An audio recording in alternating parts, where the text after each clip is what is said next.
अज्ञात वाहन की टक्कर से 16 वर्षीय बालिका की दर्दनाक मौत। बुधनी के वार्ड नंबर 1 इंदिरा नगर की निवासी है। मृतका प्रियंका मेहरा। रात्रि 1 बजे लगभग की घटना बताई गई है। घटना की जानकारी मिलने पर पुलिस पहुंची घटनास्थल पर। परिजनों को लेकर पहुंचे बुधनी अस्पताल। डॉक्टरों ने निरीक्षण कर किया मृत घोषित। बुधनी नगर में मुख्य मार्ग पर सीसीटीवी कैमरे न होने से वाहन चालक हुआ वाहन लेकर फरार। इच्छावर एसडीएम ब्रजेश सक्सेना एवं इच्छावर नगर पालिका अधिकारी ने नगर की साफ सफाई को लेकर इच्छावर नगर के विभिन्न वार्ड, गली, मोहल्लों का निरीक्षण कर साफ सफाई का निरीक्षण किया।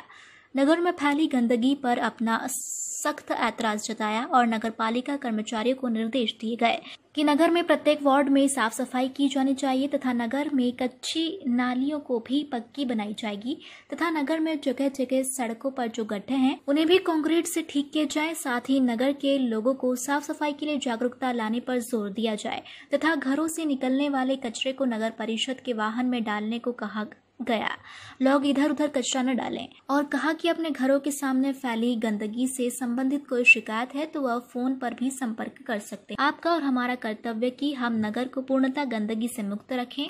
इच्छावर एसडीएम के नगर निरीक्षण के दौरान शिकवे शिकायतों का दौर भी चला, जहां साफ सफाई को लेकर कई लोगों ने शिकायतें भी की। साथ ही नगर पालिका अधिकारी ने नगर के 1-2 लोगों को घरों से निकलने वाले पानी की तुरंत ही निकासी के निर्देश भी दिए। नहीं करने पर जुर्माना भी भुगतने को तैयार रहने के लिए कहा।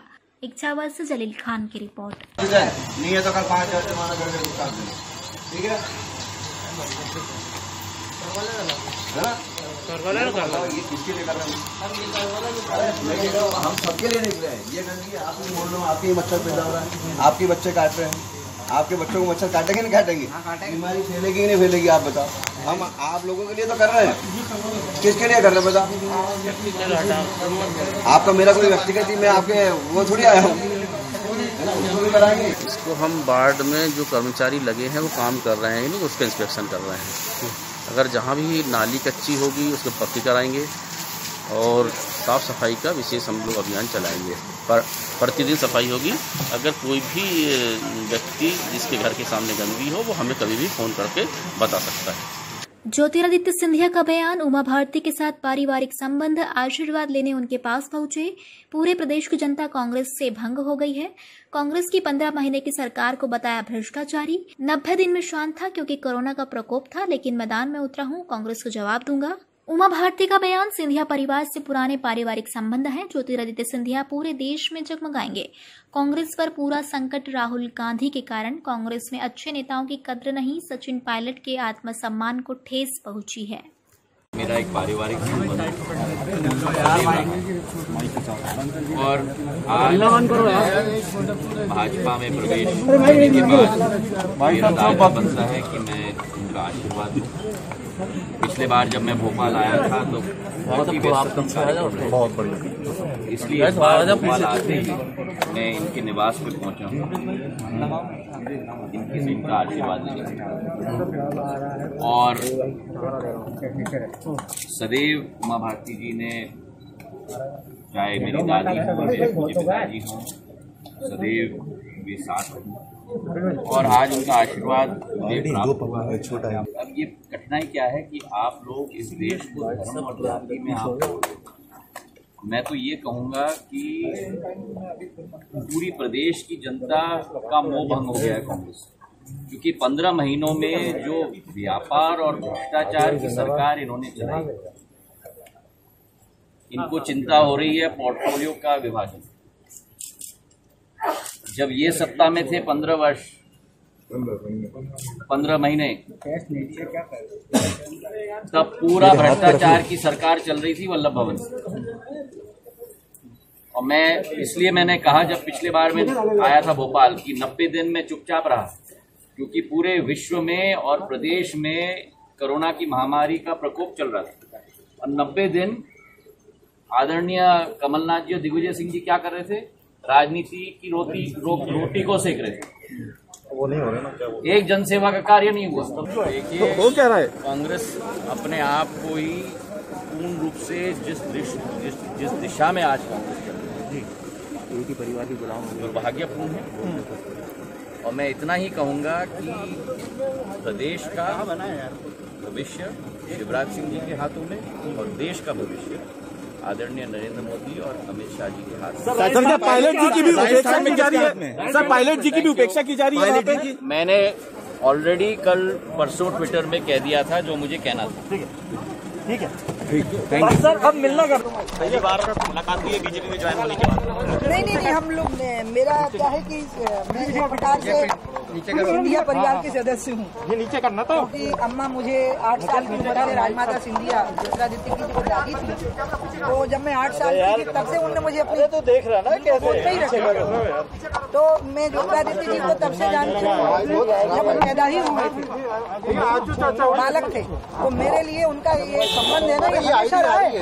जब यहाँ कांग्रेस की सरकार थी तब, जब यहाँ भाजपा की सरकार थी तब, जब केंद्र में कांग्रेस की सरकार थी तब। अभी वो कोरोना से पीड़ित हो गए थे तो भोपाल कम आ पाए ना, तो उनकी तो शुरू से इच्छा थी मेरे पास थोड़ी देर आने की। चुनाव को लेकर आपने उनको मैं उनके लिए बहुत भयानक वाला आशीर्वाद है, प्रचंड मेरा आशीर्वाद है। उनका नाम ही ज्योतिरादित्य है, वो जगमगाएंगे ज्योतिरादित्य की तरह। ज्योतिरादित्य यानी आदित्य की ज्योति, यही ज्योतिरादित्य के नाम का अर्थ होता है। जगमगाएंगे, मध्य प्रदेश में जगमगाएंगे, पूरे देश में जगमगाएंगे। राजस्थान में सियासी संकट है, आपको लगता है कि पायलट जी को अब फैसला लेने का समय आ गया?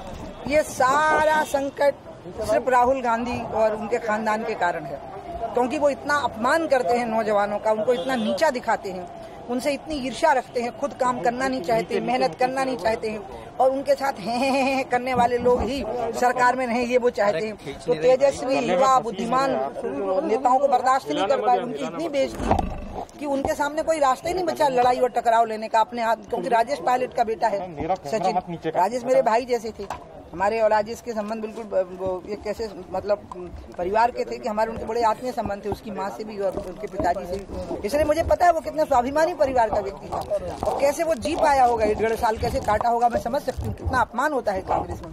ये राहुल गांधी खानदान के लोग जब तक कांग्रेस में रहेंगे, कांग्रेस यहाँ पाताल में चली जाएगी। दिग्विजय सिंह कह रहे हैं कि राहुल गांधी को लीड करना चाहिए पार्टी को। अब ये तो आप उन्हीं से पूछते रहो, हमें मतलब जैसे दिग्विजय जैसे गुरु वैसे ही चेला। ठीक है, चलो। कांग्रेस की ट्वीट पर गृह मंत्री नरोत्तम मिश्रा ने कहा, कांग्रेस हम पर ध्यान कम दे, अपना ध्यान रखे, क्या पता अगली बरसात या दीवार भी ढह जाए। 20 जुलाई से शुरू हो रहे विधानसभा के मानसून सत्र पर संसदीय कार्य मंत्री नरोत्तम मिश्रा का बयान। पहले दिन स्वर्गीय मनोहर ऊंटवाल को श्रद्धांजलि देंगे, दूसरे दिन बजट लाएंगे। उपचुनाव को लेके स्ट्रेटेजी का कोई प्रश्न इसलिए नहीं है कि भारतीय जनता पार्टी के पक्ष का वातावरण है देश के अंदर।